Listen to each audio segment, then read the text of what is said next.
and I don't want to be here. I'm the son of an Atlanta City police officer. My cousin is an Atlanta City police officer, and my other cousin, East Point police officer. And I got a lot of love and respect for police officers, down to the original 8 police officers in Atlanta that even after becoming police had to dress in a YMCA because white officers didn't want to get dressed with niggers. And here we are 80 years later. I watched a white officer assassinate a black man. And I know that tore your heart out. And I know it's crippling. And I have nothing positive to say in this moment because I don't want to be here.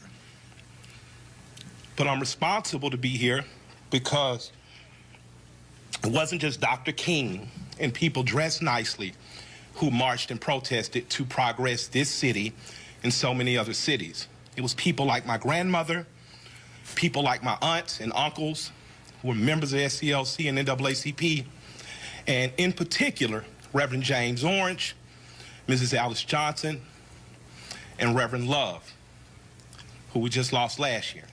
So I'm duty-bound to be here to simply say that it is your duty not to burn your own house down for anger with an enemy.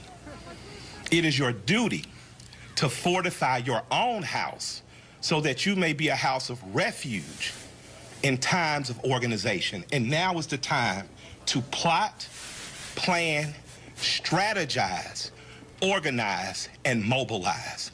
It is time to beat up prosecutors you don't like at the voting booth. It is time to hold mayoral offices accountable, chiefs and deputy chiefs. Atlanta is not perfect, but we're a lot better than we ever were, and we're a lot better than cities are. I'm mad as hell. I woke up wanting to see the world burn down yesterday because I'm tired of seeing black men die.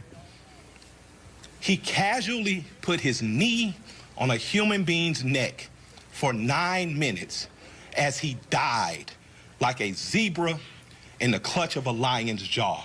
And we watch it like murder porn over and over again. So that's why children are burning to the ground. They don't know what else to do. And it is the responsibility of us to make this better right now. We don't want to see one officer charged. We want to see 4 officers prosecuted and sentenced. We don't want to see targets burning. We want to see the system that sets up for systemic racism burnt to the ground. And as I sit here in Georgia, home of Stevens, Georgia, former vice president of the Confederacy, white man said that law, fundamental law, stated that whites were naturally the superior race, and the Confederacy was built on a cornerstone. It's called a cornerstone speech. Look it up. The cornerstone speech that blacks would always be subordinate. That officer believed that speech because he killed that man like an animal. In this city, officers have done horrendous things and they have been prosecuted. This city's cut different. In this city, you can find over 50 restaurants owned by black women. I didn't say minority, and I didn't say women of color. So after you burn down your own home, what do you have left but char and ash? CNN? Ted did a great thing. I love CNN, I love Cartoon Network, but I'd like to say to CNN right now, karma's a mother. Stop feeding fear and anger every day. Stop making people feel so fearful. Give them hope. I'm glad they only took down a sign and defaced a building and they're not killing human beings like that policeman did. I'm glad that they only destroyed some brick and mortar and they didn't rip a father from a son. They didn't rip a son from a mother like the policeman did. When a man yells for his mother in duress and pain and she's dead, he is essentially yelling, please, God, don't let it happen to me. And we watch that. So my question for us on the other side of this camera is, after it burns, will we be left with charred, or will we rise like a phoenix out of the ashes that Atlanta has always done? Will we use this as a moment to say that we will not do what other cities have done, and in fact, we will get better than we've been? We got good enough to destroy cash bonds. You don't have to worry about going to jail for something petty. We got smart enough to decriminalize marijuana. How smart are we going to be in the next 15 or 20 years to keep us ahead of this curve? So that much like when South Africa suffered apartheid, you had Andy and other politicians that could make sure that Atlanta said, Coca-Cola, we love you, but if you don't pull out of South Africa, we're going to leave.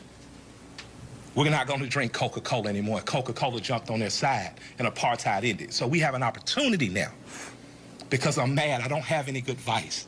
But what I can tell you is that if you sit in your homes tonight, instead of burning your home to the ground, you will have time to properly plot, plan, strategize, and organize and mobilize in an effective way. And two of the most effective ways is first taking your butt to the computer and making sure you fill out your census so that people know who you are and where you are.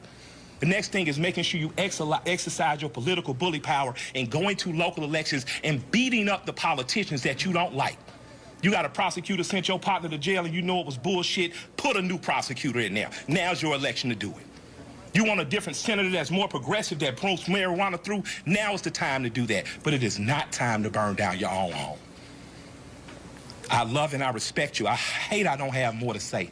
I hate I can't fix it in a snap. I hate Atlanta's not perfect for as good as we are. But we have to be better than this moment. We have to be better than burning down our own homes. Because if we lose Atlanta, what else we got? We lose an ability to plot, to plan, to strategize, to organize, and to properly mobilize. I want you to go home. I want you to talk to 10 of your friends. I want you guys to come up with real solutions. I would like for the Atlanta City Police Department to bring back the Community Review Board, one that Alice Johnson was formerly under Chief Turner. We need a review board here ahead of it before an officer does some stupid shit. We need to get ahead of it. That's my recommendation to my mayor and my chief. Let's get a review board. Let's get ahead of it, and let's give them power. We don't need an officer that makes a mistake once, twice, 3 times, and finally he kills a boy on national TV, and the next thing you know, the country is burning down.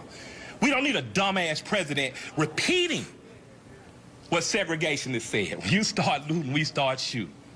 But the problem is some officers black and some people gonna shoot back. And that's not good for our community either. I love and respect you all. I hope that we find a way out of it because I don't have the answers, but I do know we must plot, we must plan, we must strategize, organize, and mobilize. Thank you for allowing me some time to speak. I'd like to appreciate our chief for what she said on YouTube. I thought it was very bold to do. I'd like to appreciate our mayor for talking to us like a black mama and telling us to take our ass at home. And I'd like to thank my friend for convincing me to come here. And I'll defer to Joe Beasley now because he knows a hell of a lot more than we do. Thank y'all.